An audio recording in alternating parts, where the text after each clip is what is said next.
Francis 68 برس کی عمر میں انتقال کر گئے۔ وہ گزشتہ 12 برسوں سے رومن کیتھولک چرچ کے روحانی پیشوا تھے۔ ان کی وفات کے بعد اب چرچ کے نئے پوپ کے انتخاب کا صدیوں پرانا عمل شروع ہو چکا ہے۔ پوپ کون ہوتا ہے اور ان کا انتخاب کیسے ہوتا ہے، آئیے جانتے ہیں۔ پوپ کون ہوتا ہے؟ پوپ کیتھولک چرچ کا سربراہ ہوتا ہے، جسے حضرت عیسیٰ علیہ السلام کے شاگرد حضرت پطرس یعنی سینٹ پیٹر کا جانشین سمجھا جاتا ہے۔ دنیا بھر میں تقریباً 1.4 ارب کیتھولک افراد کے نزدیک پوپ کی بات چرچ کے عقائد اور اصولوں کی بنیاد ہوتی ہے۔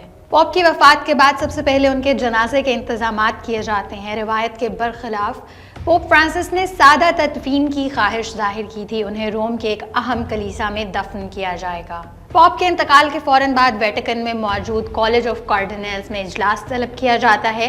یہ اجلاس کانکلیو کہلاتا ہے۔ یہ 138 ایسے سینئر کیتھولک علماء پر مشتمل ہوتا ہے جن کی عمر 80 سال سے کم ہو۔ یہی افراد نئے پوپ کا انتخاب کرتے ہیں۔ کانکلیو کیا ہے؟ کانکلیو ایک خفیہ اجلاس ہوتا ہے جو ویٹیکن کے معروف سسٹین چیپل میں ہوتا ہے، جس کی دیواروں پر مشہور مصور مائیکل اینجلو کی پینٹنگز بھی بنی ہیں۔ کارڈینلز ایک دوسرے سے مشاورت کے بعد ووٹنگ کرتے ہیں۔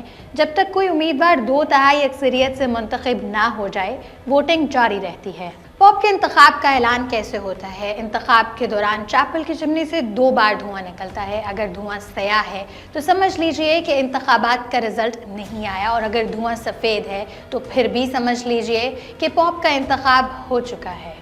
اس کے بعد نئے منتخب پوپ سینٹ پیٹر اسکوائر کی بالکنی پر آتے ہیں، جہاں سینئر کارڈینل روایتی الفاظ میں ہیبیس پاپم یعنی ہمارے پاس ایک پوپ ہے کا اعلان کرتے ہیں۔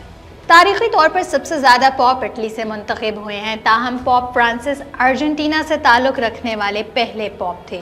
دنیا کے سب سے بڑے مذہبی عہدوں میں سے ایک پر فائز ہونے کا یہ انتخاب صرف ایک رسمی کارروائی نہیں بلکہ ایک روحانی، سیاسی اور ثقافتی فیصلہ ہوتا ہے۔